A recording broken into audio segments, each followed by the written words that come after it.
Detroit is known as the birthplace of techno. Adding to that legacy, DJ Minx, a legend in the city's techno scene, and DJ Holographic, who's learning from those who came before her. How did the two of you meet? Ariel and I met through, of course, music. And being two Black women from Detroit, playing this thing called techno and house music. Yeah. Me being mentorish. Once I know about a young lady doing some music, I've got to meet them. So I went to a party where she was just to meet her specifically. I love that. Holographic looks up to Minx, and the two have formed a bond through music. I'm super honored to get to know her more and more every day. And I'm trying to remember the first time I met you, but I know how many times I've heard of you. I have so many people say, like, if you don't know Minx, you don't know nothing yet. And I was like, you're right. And it just uplifted me to see you because I knew I'm in the right place at the right time. Both of you performed at Movement this year. You've been there several times. What makes each time so special? I would say each time is so special because I've been going since I graduated high school. And I've been going every summer, every year. At Hart Plaza and being the heart of the city of Detroit to hear music that African Americans made, house music, techno, it's gratifying. Or this past year, oh my God, it was like the best one.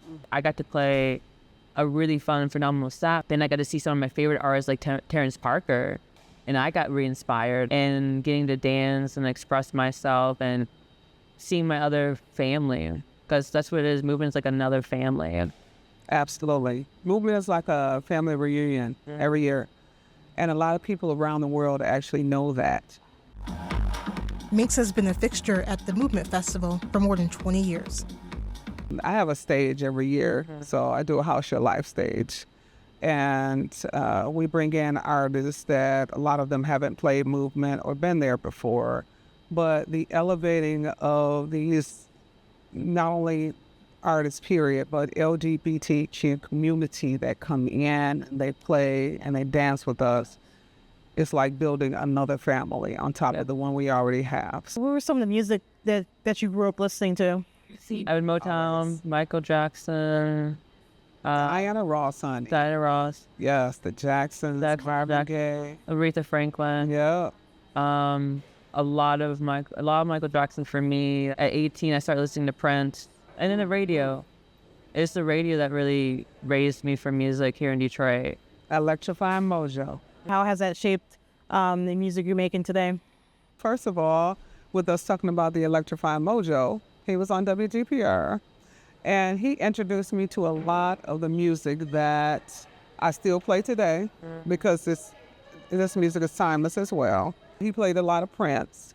He played a lot of tracks that no one else played on different stations, like the B-52s and Visage, Frequency 7 stuff. He played a lot of new wave.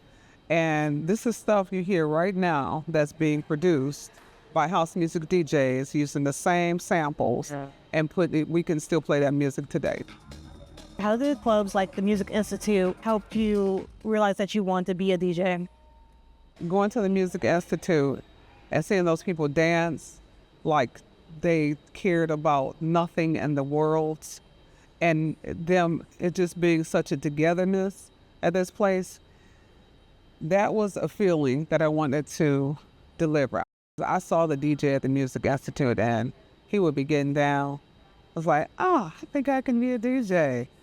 But realistically, it was my mentor that pushed me to say, well, if you want to be a DJ, be a DJ. The first thing I thought was, nope, I'm a woman. I can't do that. So then I started hearing about the women that were DJing. Like there was Stency and there was Kay Hand, rest her soul, and Serena Tyler. And I just, started practicing and realizing that it is something that I as well could do. I worked at a nightclub called Necto when I was 20, and I used to be in the Nectarine Ballroom with Jeff Mills was the wizard like long ago. He had a residency there, and I would hear the DJs perform there every night and hear how he would get people to come to the dance floor, but also let them go chat and mingle with other people. So I can see like there was an art to it, and I just want to be a part of that. DJ Minx and DJ Holographic share their coming out journeys as queer artists as well. In 2021, Minx came out publicly on Instagram, saying in a post, "So here I am, Minx, DJ, producer, mama, partner, lesbian, friend." I've got friends that thought it was a bad idea for me to come out. I've had a husband, I have daughters, and I look like the, I guess, homebody that people wanted to see out there DJing. But just constantly hearing that it wasn't a good idea to let people know that, I live the way I live. So I had to get over that finally and just let it go. When I actually did come out, the phone calls that I got, like at that moment, like the post went up, I sat, and my managers were all like, "We're gonna be up." But people that read the post were calling me, "Holy smokes, I cannot believe it. I love you so much. Thank you for doing this." One person said, "You just helped me. I just came out, or you let it be known that it can be done." And like an entire world opened up. Even with my family, like I came out in a weird way of being bi, and people are also, even the community in our community, are not the nicest to bis, but it was still that moment of when I told my family this. This is where it got kind of weird, because I expressed it to my mother. It was a whole nother topic that we were having, and then it came up slightly to this topic of being, okay, this is when I'm going to be vulnerable with you. We're talking about something else where I'm going to be vulnerable with you and honest here about me liking this girl at school.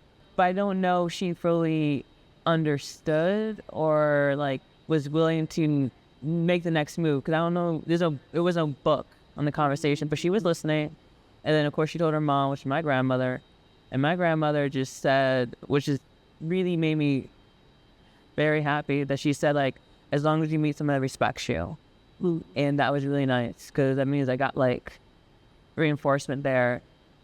I played a majority only queer places in my first 5 years of DJing, so there was not a conversation of like coming out. I'm like, I'm here. Like I'm here. Yeah. I'm here and I'm queer, but there was always naturally there. What's next for the two of you? Any future collaborations? Yeah, we've got something brewing. Very, very Detroit. I am currently planning my 2025 movement stage. I have a few remixes coming out soon. I don't even want to think about 5 minutes ahead. But in truth, it's going to be music. It's going to be art. And it's going to be Detroit. Always. My biggest thing right now is the Zodiac thing. Is a big project for mine. And just like really just working on my music, honestly. Like I love gigging and working on music. So I have a lot of stuff. The funny part is like I'm an ambitious person, so I don't think I'm doing a lot. Probably doing a whole lot. I'm doing too much. Yeah. I'm doing the most. Exactly. Right, and that's what it is, doing the most. Watch One Detroit, Thursday at 7:30 p.m. You can find more at onedetroitpbs.org or subscribe to our social media channels and sign up for our One Detroit newsletter.